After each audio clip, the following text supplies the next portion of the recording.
Section 21 of St. Augustin by Louis Bertrand, translated by Vincent O'Sullivan. The fifth part, the Apostle of Peace and of Catholic Unity. Dic eis ista ut plorent, et sic eos rap tecum ad Deum, quia de spiritu eius haec dicus eis si, dicus ardens igne caritatis. Tell them this, O my soul, that they may weep, and thus carry them up with thyself to God, because by his Spirit thou sayest these things, if thou speakest burning with the flame of charity. Confessions 4:12. 1.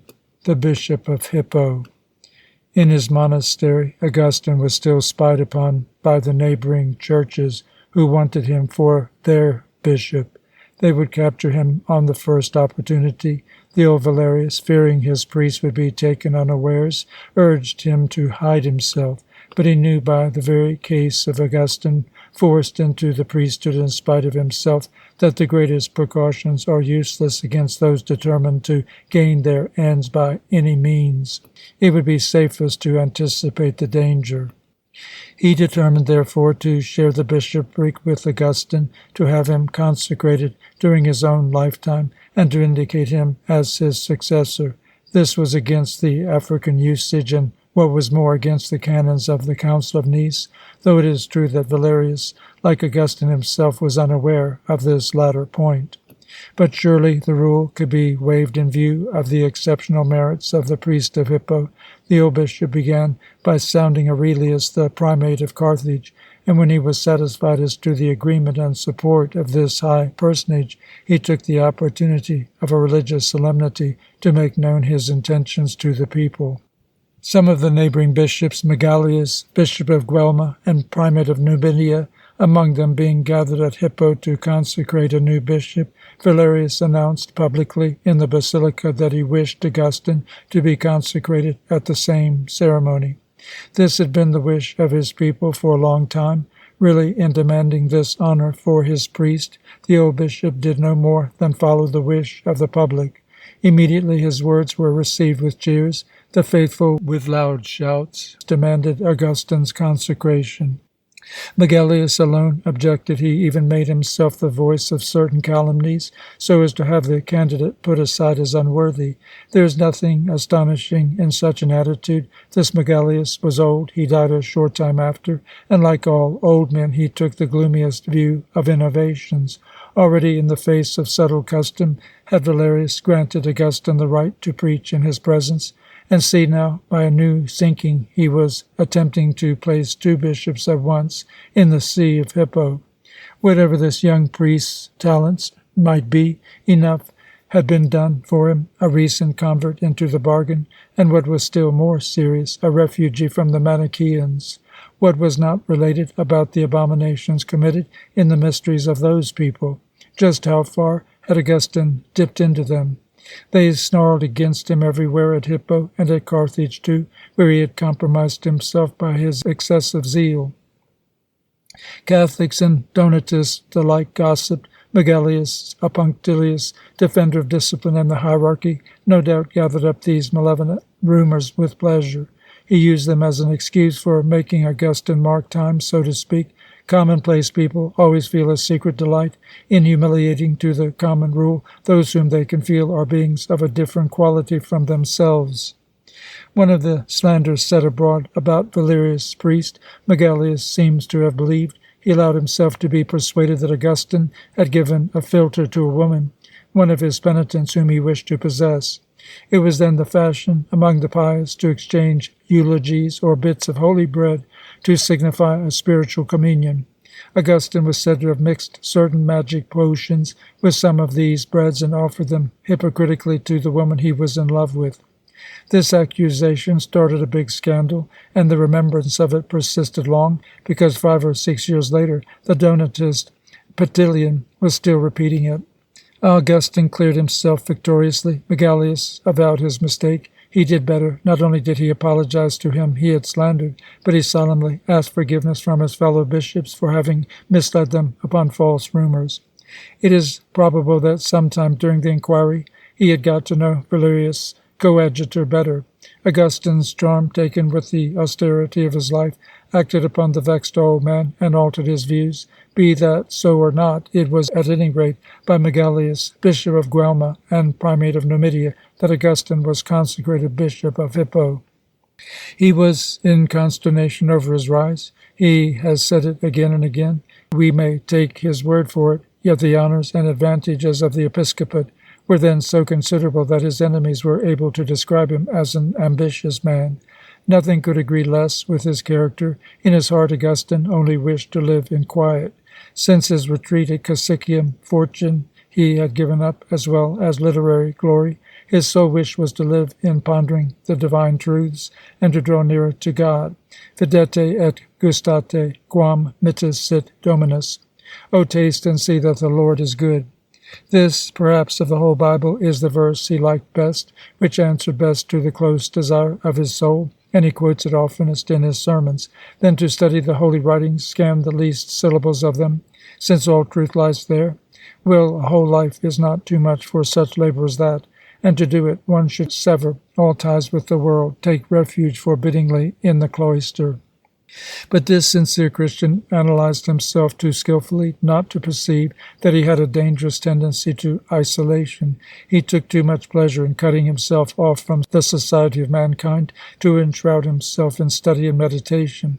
He who acknowledged a secret tendency to the Epicurean indolence, was he going to live a life of the dilettante and the self-indulgent under cover of holiness? Alone could action save him from selfishness. Others doubtless fulfill the laws of charity in praying, in mortifying themselves for their brethren. But when, like him, a man has exceptional faculties of persuasion and eloquence, such vigor in dialectic, such widespread culture, such power to bring to naught the wrong, would it not be insulting to God to let such gifts lie idle, and a serious failure in charity to deprive his brethren of the support of such an engine? Besides that, he well knew that no man draws near to truth without a purified heart. Might not his passions, which were so violent, begin to torment him again after this respite with greater frenzy than before his conversion? Against that, too, action was the main antidote. In the duties of the bishopric he saw a means of asceticism, a kind of courageous purification. He would load himself of his own will with so many anxieties and so much work that he would have no time left to listen to the insidious voice of his old friends. Could he manage to silence them at once? This unheard of grace, would it be granted to him? Or would not rather the struggle continue in the depths of his conscience? What comes out as certain is that those terrible passions which turned his youth upside down never more play any part in his life. From the moment he fell on his knees under the fig tree at Milan, his sinful heart is a dead heart. He has been freed from almost all the weaknesses of the old nature, not only from its vices and carnal affections, but from its most pardonable lapses, save perhaps some old sediment of intellectual and literary vanity. His books at the first glance show us him no more save as the doctor and already the saint. What is seen at once as an entirely bare intelligence, an entirely pure heart, fired only by the divine love, and yet the affectionate and tender heart which his had been always warms his discussions and his most abstract exegesis. It does not take long to feel the heat of them, the power of pouring forth emotion. Augustine takes no heed of that. Of himself he no longer thinks, he no longer belongs to himself.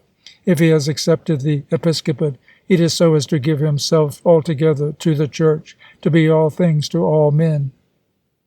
He is the man-word, the man-pen, the sounding board of the truth. He becomes the man of the miserable crowds which the Saviour covered with his pity. He is theirs to convince them and cure them of their errors. He is a machine which works without ever stopping for the greater glory of Christ. Bishop, pastor, leader of souls, he has no desire for anything else. But it was a heavy labor for this intellectual who till then had lived only among books and ideas. The day after his consecration he must have regarded it with more terror than ever. During his nights of insomnia, or at the recreation hour in the monastery garden, he thought over it with great distress. His eyes wide open in the darkness of his cell, he sought to define a theory upon the nature and origin of the soul, or else at the fall of day he saw between the olive branches the sea put on fluctuating shades like veils of 1,000 colors, sometimes green, a green of infinite tints, sometimes purple, blue sometimes, and his soul, easily stirred to poetry, at once arose from these material splendors to the invisible region of ideas. Then, immediately, he caught himself up. It was not a question of all that. He said to himself that he was henceforth the Bishop Augustin, that he had charge of souls, that he must work for the needs of his flock. He would have to struggle in a combat without a moment's respite. Thereupon he arranged his plans of attack and defense. With a single glance he gauged the huge work before him. A crushing work, truly. He was Bishop of Hippo, but a bishop almost without a flock, in comparison with the rival community of Donatists. The bishop of the dissentients, Proculianus, boasted that he was the true representative of orthodoxy, and as he had on his side the advantage of numbers, he certainly cut a much greater figure in the town than the successor of Valerius, with all his knowledge and all his eloquence. The schismatic church, as we have seen, was quite near the Catholic Church. Their noise interfered with Augustine's sermons. Possibly the situation had become slightly better in Hippo since the edict of Theodosius. But it was not so long ago that those of the Donatist party had the upper hand. A little before the arrival of the new bishop, the Donatist clergy forbade their faithful to bake bread for Catholics. A fanatical baker had even refused a Catholic deacon who was his landlord. These schismatics believed themselves strong enough to put those who did not belong to them under interdict. The rout of Catholicism appeared to be an accomplished fact from one end to the other of Africa. Quite recently, a mere fraction of the Donatist party had been able to send 310 bishops to the Council of Bagi, who were to judge the recalcitrance of their own sect. Among these bishops, the terrible Optatus of Thimgad became marked on account of his bloody zeal, rambling round Numidia and even the proconsulate at the head of armed bands, burning farms and villas, rebaptizing the Catholics by main force, spreading terror on all sides. Augustine knew all this, and when he sought help from the local authorities, he was obliged to acknowledge, sadly, that there was no support to be expected from Count Gildo, who had tyrannized over Carthage and Africa for nearly 10 years. This Gildo was a native, a Moor, to whom the ministers of the young Valentinian II had thought it a good stroke of policy to confide the government of the province. Knowing the weakness of the empire, the Moor only thought of cutting out for himself an independent principality in Africa. He openly favored Donatism, which was the most numerous and influential party. The bishop of Thimgad, Optatus, swore only by him, regarding him as his master and his god. In consequence, he was called the Gildonian.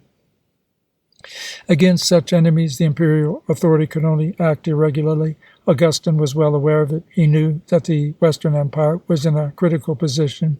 Theodosius had just died in the midst of war with the usurper Eugenius. The barbarians, who made up the greater part of the Roman armies, showed themselves more and more threatening. Alaric, entrenched in the Peloponnesus, was getting ready to invade Italy. However, the all-powerful minister of the young Honorius, the half-barbarian Stilicho, did his best to conciliate the Catholics and assured them that he would continue the protection they had had from Theodosius. Augustine therefore turned to the central power. It alone could bring about a little order in the provinces, and then besides, the new emperors were firmly attached to the defense of Catholicism. The Catholic Bishop of Hippo did his best accordingly to keep on good terms with the representatives of the metropolitan government, the proconsuls, the propraetors, the counts, and the tribunes or the secretaries sent by the emperor as government commissioners. There was no suspicion of flattery in his attitude, no idolatry of power. At Milan, Augustine had been near enough to the court to know what the imperial functionaries were worth. Now he simply adapted himself as well as he could to the needs of the moment, and with all that, he could have wished in the depths of his heart that this power were stronger, so as to give the Church more effective support. This cultured man, brought up in the respect of the Roman majesty, was by instinct a faithful servant of the Caesars. A man who held to authority and tradition, he maintained that obedience is due to princes. There is a general agreement, he said, of human society to obey its kings. In one of his sermons he compares thought, which commands the body, to the emperor seated upon his throne, and from the depths of his palace, dictating orders which set the whole empire moving. A purely ideal image of the sovereign of that time, but one which pleased his Latin imagination. Alas, Augustin had no illusions about the effect of imperial edicts. He knew too well how little they were regarded, especially in Africa. So he could hardly count upon government support for the defense of Catholic unity and peace. He found he must trust to himself, and all his strength was in his intelligence, in his charity, in his deeply compassionate soul. Most earnestly did he wish that Catholicism might be a religion of love, open to all the nations of the earth, even as its divine founder himself had wished. A glowing and dominating intelligence, charity which never tired, those were Augustin's arms. And they were enough. These qualities gave him an overwhelming superiority over all the men of his time. Among them, pagans or Christians, he looks like a colossus. From what a height he crushes not only the professors who had been his colleagues, such as Nectarius of Guelma or Maximus of Madara, but the most celebrated writers of his time. Symmachus, for instance, and Ammianus Marcellinus. After reading a treatise of Augustine's, one is astounded by the intellectual meagerness of these last pagans. The narrowness of their mind and platitude of thought is a thing that leaves one aghast. Even the illustrious Apuleius, who belonged to the golden age of African literature, the author of the doctrine of Plato, praises philosophy and the Supreme Being in terms which recall the professions of faith of the chemist and druggist, Homais in Madame Bovary. Nor among those who surrounded Augustine, his fellow bishops, were there one to be compared with him even at a distance, except perhaps Nebridius, his dearest friends. Alpius, Severus, or Evodius are merely disciples, not to say servants of his thought. Aurelius, primate of Carthage, an energetic administrator, a firm and upright character, if he is not on Augustine's level, is at any rate capable of understanding and supporting him. The others are decent men, like that Samsuchius, Bishop of Tours, very nearly illiterate, but full of good sense and experience, and on this ground consulted respectfully by his colleague of Hippo. Or else they are plotters, given to debauch, engaged in business, like Paulus, Bishop of Cataqua, who became involved in risky speculations, swindled the revenue, and by his expensive way of life ruined his diocese. Others on the Donatist side are mere swashbucklers, half brigands, half fanatics, like the Guildonian Optatus, Bishop of Thimgad, a manifestation in advance of the Mussulman Marabout, who preached the holy war against the Catholics, raiding, killing, burning, converting by saber blows and bludgeoning. Amid these insignificant or violent men, Augustine will endeavor to realize to the full the admirable type of bishop, at once spiritual father, protector, and support of his people. He had promised himself to sacrifice no whit of his ideal of Christian perfection.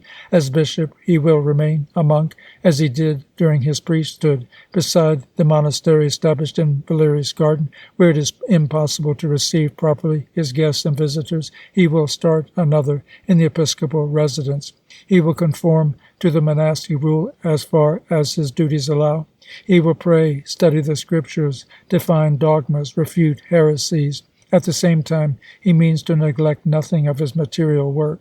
He has mouths to feed, property to look after, law cases to examine. He will labor at all that. For this mystic and theorist, it means a never-ceasing immolation.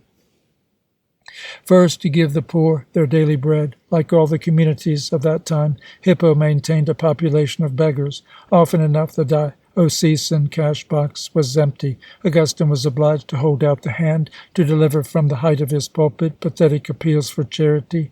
Then there are hospitals to be built for the sick, a lodging house for poor wanderers. The bishop started these institutions and houses bequeathed to the Church of Hippo. For reasons of economy, he thought better not to build.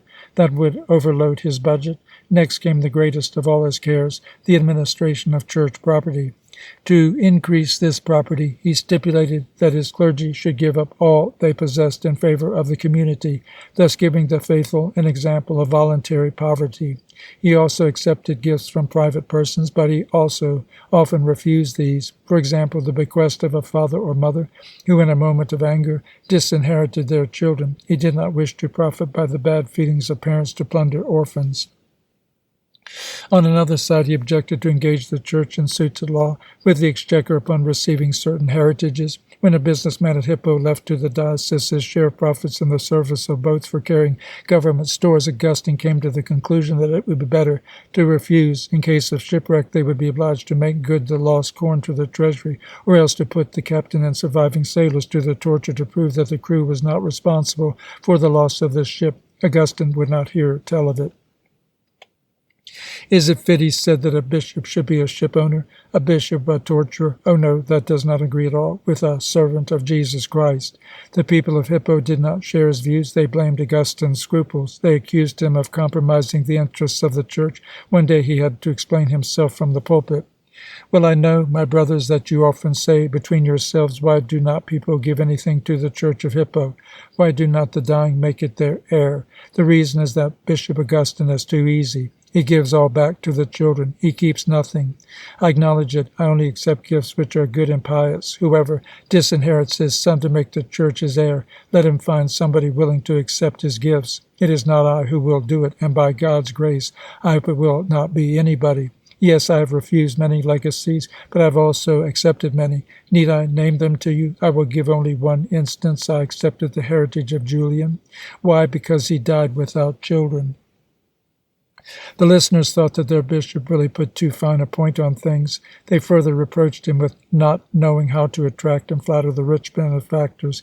Augustine would not allow either that they had any right to force a passing stranger to receive the priesthood and consequently to give up his goods to the poor. All this really was very wise, not only according to the spirit of the gospel, but according to human prudence.